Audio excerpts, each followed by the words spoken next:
Brazil বিশ্বের একমাত্র দল যারা এখন পর্যন্ত ফিফা বিশ্বকাপের প্রতিটি আসরেই খেলেছে। একই সাথে ব্রাজিল বিশ্ব ফুটবলের সবথেকে সফলতম দল।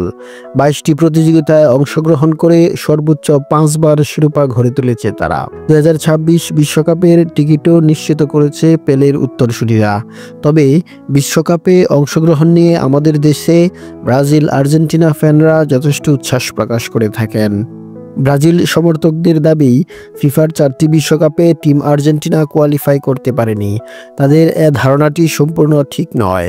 আজকের ভিডিওতে বর্তমান আর্জেন্টিনার 4টি বিশ্বকাপ না খেলার পেছনের কারণ জানাবো ফুটবল পাস নতুন পর্বে। ভিডিও ভালো লাগলে চ্যানেল সাবস্ক্রাইব করার আমন্ত্রণ রইল। 1938 বিশ্বকাপ। ফিফার 3য় বিশ্বকাপ আসরটি ফ্রান্সে অনুষ্ঠিত হয়। উক্ত বিশ্বকাপে 15টি দেশ অংশগ্রহণ করে। হাঙ্গেরিকে 4-2 গোলে হারিয়ে প্রথমবারের মতো চ্যাম্পিয়ন হওয়ার গৌরব অর্জন করে ইতালি। টানা 2বার ইউরোপে বিশ্বকাপের আয়োজন হলে আর্জেন্টিনা এবং উরুগুয়ে বিশ্বকাপ বয়কট করে। দ্বিতীয় বিশ্বযুদ্ধের কারণে 1942 এবং 1946 সালে বিশ্বকাপ আয়োজন থেকে সরে দাঁড়ায় ফিফা।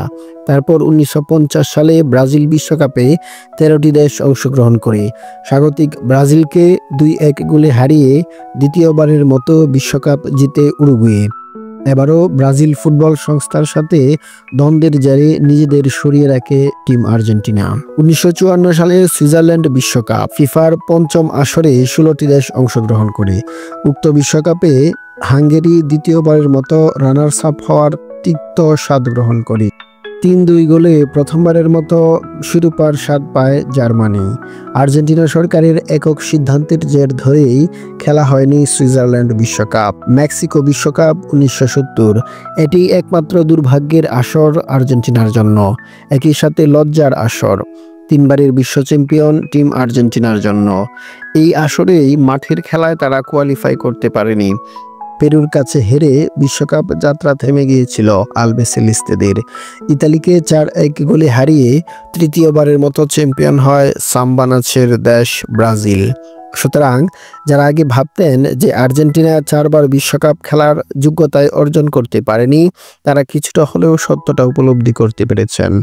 ফুটবল ভালোবাসুন, উপভোগ করুন সারা সময়।